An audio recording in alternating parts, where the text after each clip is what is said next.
ಒಂದು ಕಡೆ ಮೌರ್ಯ ಕಾಣಿಸ್ತಿಲ್ಲ, ಇನ್ನೊಂದು ಕಡೆ ನ್ಯೂಸ್ ಚಾನೆಲ್ ಅವರು ಬಿಡುವಿಲ್ದಿರೋ ಹಾಗೆ ನಮ್ಮ ನ್ಯೂಸ್ ಸ್ಪ್ರೆಡ್ ಮಾಡ್ತಾನೆ ಇದ್ದಾರೆ. ಆಗ್ಲಿಂದ ನನ್ಗೆ ಎಷ್ಟು ಕಾಲ್ ಬರ್ತಿದೆ ಅಂತ ಗೊತ್ತಾ? ನಿಮ್ಮ ಅಣ್ಣ ಎಲ್ಲಿದ್ದಾನೆ, ನಿನ್ನ ಹೆಂಡತಿ ಹೇಗಿದ್ದಾಳೆ, ಏನಾಯ್ತು, ನಿಮ್ಮ ಮನೇಲಿ ಹೀಗೆಲ್ಲ ನಡೀತಿದ್ಯಾ ಅಂತ.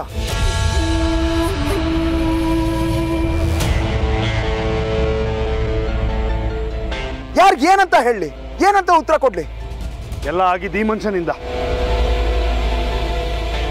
ಈ ವಿಷಯ ಮೀಡಿಯಾವರೆಗೂ ಯಾಕೆ ಹೋಗ್ಬೇಕಿತ್ತು? ಏನ್ರಿ ಆಗಿದೆ ನಿಮ್ಗೆ? ಇದನ್ನ ಲೈವ್ ನ್ಯೂಸ್ ತಗೊಳ್ಳಿ ಅಂತ ಯಾರ್ರೀ ಹೇಳಿದ್ ನಿಮ್ಗೆ? ಪರ್ಮಿಷನ್ ಯಾರ್ರೀ ಕೊಟ್ಟಿದ್ದು? ಇದರಿಂದ ನಮ್ಮ ಮನೆ ಮಾನ ಮರ್ಯಾದೆ ಏನಾಗುತ್ತೆ ಅಂತ ಒಂದ್ಸಲನಾದ್ರೂ ಯೋಚನೆ ಮಾಡಿದ್ರ? ನನ್ನ ಮಗಳನ್ನ ಕಾಪಾಡಿಕೊಳ್ಳೋದಕ್ಕೆ ನನಗೆ ಬೇರೆ ದಾರಿ ಇರಲಿಲ್ಲ ಭೂಪತಿ. ನಿಮ್ಮ ಅಣ್ಣ ಅವಳನ್ನ ಕಿಡ್ನಾಪ್ ಮಾಡ್ಕೊಂಡು ಹೋದ್ರೆ ನನಗೆ ಗಾಬರಿ ಆಗಲ್ವಾ? ಮಗಳನ್ನ ಉಳಿಸ್ಕೊಳ್ಳೋದಕ್ಕೆ ಒಬ್ಬ ಅಪ್ಪ ಏನ್ ಮಾಡ್ಬೇಕೋ ನಾನು ಅದನ್ನೇ ಮಾಡಿದ್ದು. ಇದನ್ನೇ ಬೇಡ ಅನ್ನೋದು. ನಿಮಗೆ ನಿಮ್ಮ ಮಗಳ ಮುಂದೆ ಇಡೀ ಜಗತ್ತೇ ಕಾಣಿಸಲ್ಲ. ನಿಮ್ಮ ಮಗಳಿಗೋಸ್ಕರ ಏನ್ ಬೇಕಾದ್ರೂ ಮಾಡ್ತೀರಾ.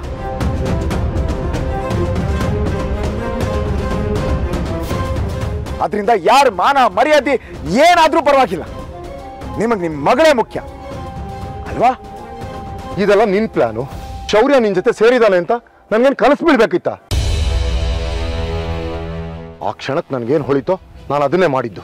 ನಾನ್ ನಿಮಗ್ ಫೋನ್ ಮಾಡಿದ್ದೆ, ನಿಮ್ ಮಗಳಿಗೆ ಏನು ಆಗಲ್ಲ, ಅವಳು ಸೇಫ್ ಆಗಿ ಮನೆಗೆ ವಾಪಸ್ ಬರ್ತಾಳೆ, ನಾನ್ ನೋಡ್ಕೋತೀನಿ ಅಂತ. ಏನು ಆಕ್ಷನ್ ತಗೋಬಿಡಿ ಅಂತಾನು ಹೇಳಿದ್ದೆ. ಅಷ್ಟರಲ್ಲಿ ನೀವು ನ್ಯೂಸ್ ಚಾನೆಲ್ ಫೋನ್ ಮಾಡಿ ನ್ಯೂಸ್ ಕೊಟ್ಟಿದ್ದೀರಾ. ನೀನ್ ಅಷ್ಟು ಮಾತ್ರ ಹೇಳಿದ್ರೆ ನನಗೆ ಹೇಗೆ ಗೊತ್ತಾಗಬೇಕು ಭೂಪತಿ? ನೀನ್ ಕರೆಕ್ಟ್ ಆಗಿ ವಿಷಯ ಹೇಳಿದ್ರೆ ನಾನು ಯಾಕೆ ಹೀಗೆ ಮಾಡ್ತಾ ಇದ್ದೆ? ನನ್ನ ಮಗಳು ಕಿಡ್ನಾಪ್ ಆಗಿದ್ದಾಳೆ, ಅವಳನ್ನ ಕಾಪಾಡ್ಕೊಬೇಕು ಅನ್ನೋದು ಬಿಟ್ರೆ ಆ ಕ್ಷಣಕ್ಕೆ ನನ್ನ ತಲೆಯಲ್ಲಿ ಇನ್ನೇನು ಬರಲಿಲ್ಲ. ನಿಮ್ ಮಗಳು ಒಳ್ಳೇದಕ್ಕೆ ನನ್ ಮಕ್ಕಳು ಒದ್ದಾಡ್ತಿದಾರಲ್ಲ,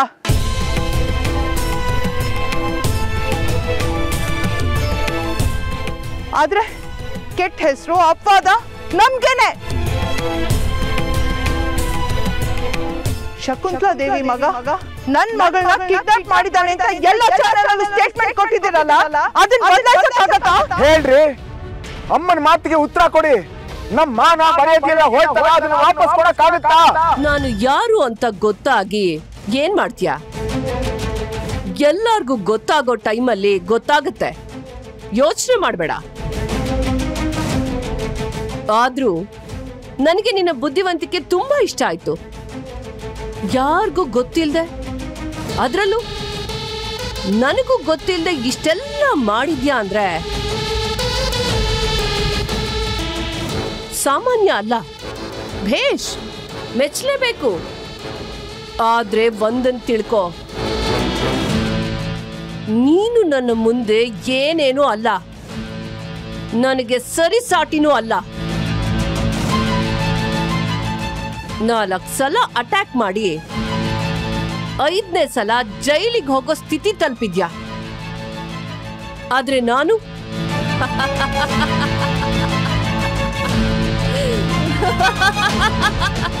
ನನ್ನನ್ನು ಯಾಕೆ ಕರ್ಕೊಂಡ್ ಬಂದಿದ್ಯಾ? ನನಗೆ ಏನ್ ಮಾಡ್ತೀಯ ಈಗ? ಸಾಯಿಸ್ತ್ಯಾ? ನನ್ನನ್ನು ಯಾಕೆ ಕರ್ಕೊಂಡ್ ಬಂದಿದ್ಯಾ ಅದನ್ನ ಹೇಳು. ಹೇಳಿದ್ನಲ್ಲ, ನೀನು ಅಲ್ಟಿಮೇಟ್ ಅಲ್ಲ. ನಿನ್ನನ್ನು ಮೀರಿ ಒಬ್ರಿದ್ದಾರೆ, ಅವ್ರ ಮುಂದೆ ನೀನ್ ಏನೇನು ಅಲ್ಲ ಅಂತ ತಿಳಿಸ್ಬೇಕಿತ್ತು. ಎಳ್ಕೊಂಡು ಬಂದೆ. ಎಲ್ಲ ಚಾನಲ್ವರೆಗೂ ಫೋನ್ ಮಾಡಿ ಆ ಲೈವ್ ನ್ಯೂಸ್ನ ನಿಲ್ಸಕ್ಕೆ ಹೇಳು. ಅದೆಲ್ಲ ಫೇಕ್ ನ್ಯೂಸು, ಯಾರೋ ತಪ್ಪಾಗಿ ಇನ್ಫಾರ್ಮೇಶನ್ ಕೊಟ್ಟಿದ್ದಾರೆ ಅಂತ ಅನೌನ್ಸ್ ಮಾಡಿಸು. ಎಲ್ಲ ಚಾನಲ್ ಹೆಡ್ಗೂ ಫೋನ್ ಮಾಡಿ ವಿಷಯ ತಿಳಿಸು. ಶಕುಂತಲಾ ಅವರೇ, ಲೈವ್ ನ್ಯೂಸ್ನ ನಿಲ್ಸಕ್ಕೆ ಹೇಳಿದ್ದೀನಿ, ಅದೆಲ್ಲ ಫೇಕ್ ನ್ಯೂಸು ಅಂತ ಅನೌನ್ಸ್ ಮಾಡಿಸೋಕ್ಕೂ ಹೇಳಿದ್ದೀನಿ. Wow, thank you so much mister Chandrashekhar. ನೀವಿಷ್ಟು ಮಾಡ್ತಿದ್ದ ಹಾಗೆ ನಾನು ಕಳ್ಕೊಂಡಿರೋ ಮರ್ಯಾದೆ ಎಲ್ಲ ವಾಪಸ್ ಬಂದ್ಬಿಡತ್ತೆ ಅಲ್ವಾ? ಯಾರು ಏನು ಮಾತಾಡಲ್ಲ ಅಲ್ವಾ? ನಿಮ್ಗೊಂದು ದೊಡ್ಡ ನಮಸ್ಕಾರ. ನಿಮ್ಮಿಂದ ನಾನು ಕಳ್ಕೊಂಡಿರೋ ಮರ್ಯಾದೆ ನನ್ನ ಜೀವಮಾನದಲ್ಲೇ ವಾಪಸ್ ಬರಕ್ ಸಾಧ್ಯ ಇಲ್ಲ.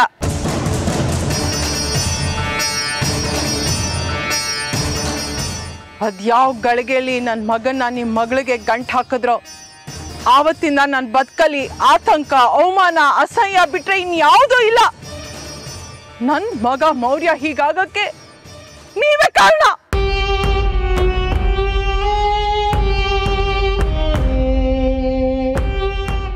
ಅಮ್ಮ, ಅವ್ರು ಯಾರು ಅಂತ ನನಗೆ ಗೊತ್ತಾಗ್ಲಿಲ್ಲ. ಯಾವುದೋ ಅನ್ನೋನ್ ನಂಬರ್ ಬೇರೆ.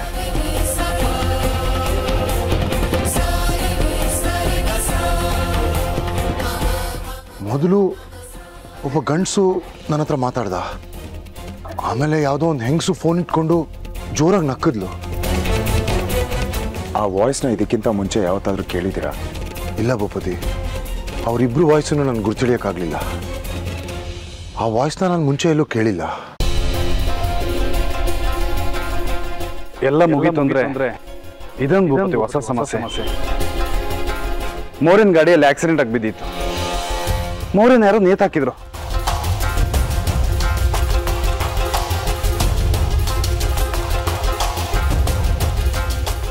ನನಗೆ ಯಾಕೋ ಇದೆಲ್ಲ ಈ ಮನುಷ್ಯಂತ ಕೆಲಸ ಅನ್ಸತ್ತೆ. ಹೇಳ್ರಿ, ನೀವೇ ತಾನೇ ಮೌರ್ಯ ನೇತಾಕ್ಸಿದ್ದು? ನಿನ್ಗೇನಾರ ತಲೆ ಕೆಟ್ಟಿದ್ಯಾ? ನನ್ನ ಮಗಳಿಗೆ ಜೀವ ಹೋಗ್ತಿದೆ ಅಂತ ನಾನು ಓಡ್ ಬಂದ್ರೆ ಅದ್ರ ಮಧ್ಯೆ ಇವನ್ ಬಗ್ಗೆ ಯೋಚಿಸ್ತೀನ? ಇಷ್ಟಕ್ಕೂ ಇದೆಲ್ಲ ನಡೀತಿರ್ಬೇಕಾದ್ರೆ ನಾನು ನಿಮ್ ಜೊತೆನೇ ಇರ್ಲಿಲ್ವಾ? ನೀವು ನಮ್ಮ ಜೊತೆನೇ ಇದ್ರು ನಿಮ್ಮವರೇ ಮಾಡಿರ್ಬೋದಲ್ವಾ? ಮೌರ್ಯನ ಮೇಲಿನ ಸೈಡ್ಗೆ ನಾನೇನಾದ್ರೂ ಆಗಿದ್ರೆ ಅವನು ನಾನು ನೇತಾಕ್ತಿರ್ಲಿಲ್ಲ, ಗುಂಡಿ ತೋಡಿ ಹೂತಾಕ್ತಿದ್ದೆ. ಅವನ ಅದೃಷ್ಟ ಜೀವಂತವಾಗಿ ಸಿಕ್ಕಿ ಲಾಕಪ್ ಹೋಗ್ತಿದ್ದಾನೆ. ಇಲ್ಲ ಅಂದಿದ್ರೆ ಅವನ ನೀವಲ್ಲ ಅಂದ್ರಲ್ಲ, ಅಷ್ಟು ಸಾಕು. ಹೆತ್ತ ತಾಯಿ ಮುಂದೆ ಮಗನ ಸಾವಿನ ಬಗ್ಗೆ ಮಾತಾಡಬೇಡಿ. ಹೆತ್ತ ಕರಳು ನಂದು ನೋವಾಗತ್ತೆ. ಅಷ್ಟು ಸೆನ್ಸ್ ಬೇಕಲ್ವಾ ನಿಮ್ಗೆ?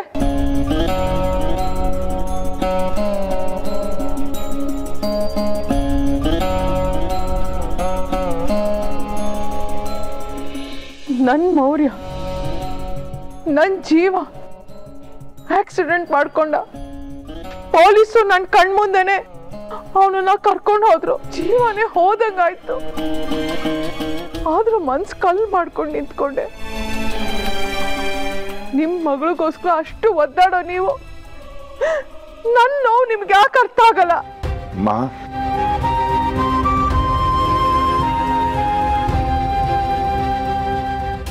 ನನ್ನ ಮಗನ ಪರಿಸ್ಥಿತಿ ನಂಗೆ ನೋಡಕ್ಕಾಗಲ್ಲ ಭೂಪತಿ. ಈಗ ಜೈಲಲ್ಲಿ ಹೇಗಿರ್ತಾನ? ಏನು ಮಾಡಕ್ಕಾಗಲ್ಲಮ್ಮ. ಕಾನೂನಿನ ಪ್ರಕಾರ ಅವನು ಟ್ರೀಟ್ಮೆಂಟ್ ಕೊಡಕ್ಕಾದ್ರೆ ಕೊಡಿಸ್ತಾರೆ, ಇಲ್ಲ ಅಂದ್ರೆ ಹಾಗೆ ಬಿಡ್ತಾರೆ. ಹೀಗೆ ನಾವು ಮಧ್ಯದಲ್ಲಿ ಹೋಗಿ ಏನಾದ್ರೂ ಮಾತಾಡೋದಕ್ಕೆ ಹೋದ್ರೆ ಎಸ್ ಎಸ್ ಈ ಹೊಸ ವಿಲನ್ ಯಾರು? ಒಂದು ಮುಗೀತು ಅಂದ್ರೆ ಇನ್ನೊಂದು ಶುರು ಆಗ್ತದೆ. ಇದೆಲ್ಲ ಯಾರು ಮಾಡಿಸ್ತಿರೋದು?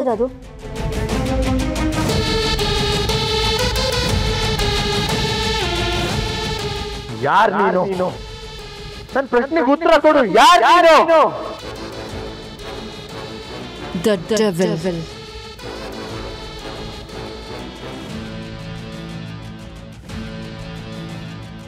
ನನ್ನ ಬಗ್ಗೆ ಗೊತ್ತಿರೋರು ನನ್ನನ್ನ ಡೆವಿಲ್ ಅಂತಾರೆ.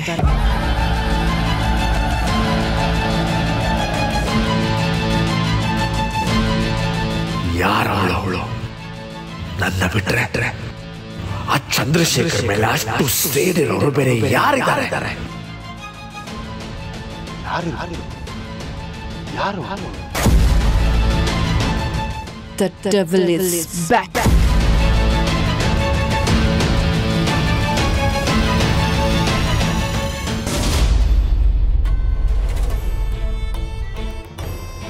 ಅತ್ತೆ, ನೀವೆಷ್ಟು ನೋವಲ್ಲಿರೋದನ್ನ ನನ್ನ ಕೈಲಿ ನೋಡೋಕ್ಕಾಗಲ್ಲ.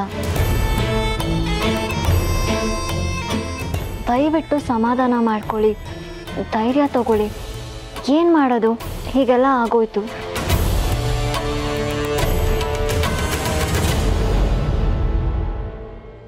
ನಾನು ನಿನಗೆ ಸಮಾಧಾನ ಮಾಡಬೇಕು ಶ್ವೇತಾ. ನೀನು ಮೌರ್ಯನ ಬಗ್ಗೆ ತಿಳ್ಕೊಂಡು ನಿಂಗೆ ಎಷ್ಟು ಶಾಕ್ ಆಗಿದೆ ಅಂತ ನಂಗೆ ಅರ್ಥ ಆಗುತ್ತೆ. ನಾನೇನಾದರೂ ಅವಸರ ಮಾಡಿದರೆ ನಿನಗೆ ಅನ್ಯಾಯ ಮಾಡ್ದಂಗೆ ಆಗಿರೋದು Shweta. I am so sorry Shweta. ಅತ್ತೆ, ನೀವು ನನ್ನ ಬಗ್ಗೆ ಯೋಚನೆ ಮಾಡಬೇಡಿ. I will be fine. You please take care. ನಮ್ಮ ಆರೋಗ್ಯ ನೋಡ್ಕೊಳ್ಳಿ. ನೀನು ಹೊರಡು ಶ್ವೇತಾ, ಹೊರಟ್ಬಿಡಿ. ಹುಷಾರು. ಬಾಯ್.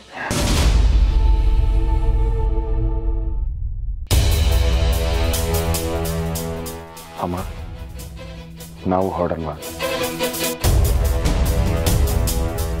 ಶಕುಂತಲಾ ಅವರೇ, ನನ್ನಿಂದ ನಿಮಗೆ ತುಂಬ ನೋವಾಗಿದೆ. ಅದಕ್ಕೆ ನಾನು ಕ್ಷಮೆ ಕೇಳ್ತೀನಿ. ನಿಮ್ಮ ಮಗ ಹೀಗೆ ಮಾಡಿದ್ರೆ ಅದರಲ್ಲಿ ನಿಮ್ದೇನು ತಪ್ಪಿಲ್ಲ. ನೀವು ನಿಮ್ಮ ಮಕ್ಕಳಿಗೆ ಒಳ್ಳೆಯದನ್ನೇ ಹೇಳ್ಕೊಟ್ಟಿದ್ದೀರಿ. ಆದರೆ ನಿಮ್ಮ ಮಗ ಹೀಗೆ ಮಾಡಿದ್ರೆ ಅದಕ್ಕೆ ನಾನು...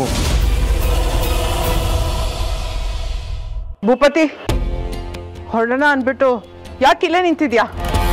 ನಿಮ್ಮ ಮಗಳಿಗೆ ಕಾಡ್ತಿದ್ದವನು ಈಗ ಸಿಕ್ಕಾಕೊಂಡಾಗಿದೆ. ಇನ್ನೇನು ಜೈಲ್ ಪಾಲು ಆಗ್ತಾನೆ. ಇನ್ನ ನಿಮ್ಮ ಮಗಳು ಸೇಫ್. ಈಗಲಾದ್ರೂ ನಮಗೆ ನಿಮ್ಮಿಂದ ಮುಕ್ತಿ ಕೊಡಿ. ಪದೇ ಪದೇ ಮನೆಗೆ ಬಂದು ನ್ಯೂಸೆನ್ಸ್ ಕ್ರಿಯೇಟ್ ಮಾಡೋದನ್ನ ನಿಲ್ಲಿಸ್ಬಿಡಿ. ನಮಗೂ ಸಾಕಾಗಿದೆ.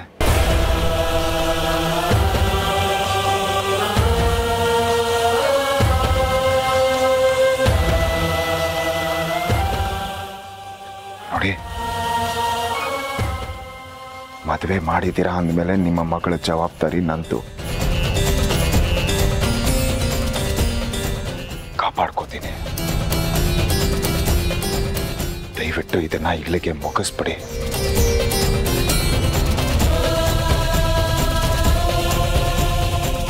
ನಕ್ಷತ್ರ,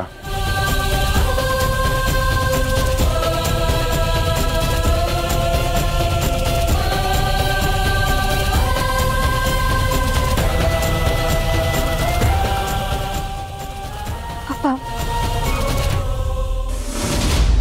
ನೀವಿವತ್ತು ಏನೇನೋ ಕೇಳಿಸ್ಕೋಬೇಕಾಯ್ತು. ನಿಮ್ಮ ಮಗಳಾಗಿ ನಾನು ಏನು ಮಾತಾಡದೆ ಸುಮ್ಮನೆ ನಿಂತಿದ್ದೆ. ನನ್ನ ಕ್ಷಮಿಸ್ಬೇಡಿ ಅಪ್ಪ. ನೀವ್ ಹೇಗೆ ಏನು ಉತ್ತರ ಇಲ್ಲದೆ ಕೈ ಚೆಲ್ಲಿ ನಿಂತಿದ್ರು, ನನ್ನ ಪರಿಸ್ಥಿತಿನೂ ಅದೇ ಆಗಿತ್ತು. ನಮ್ಮಿಂದ ಅವ್ರಿಗೆ ನೋವಾಗಿದೆ. ಅದಕ್ಕೆ ನಾವೆಲ್ಲ ಕೇಳಿಸ್ಕೋಬೇಕು.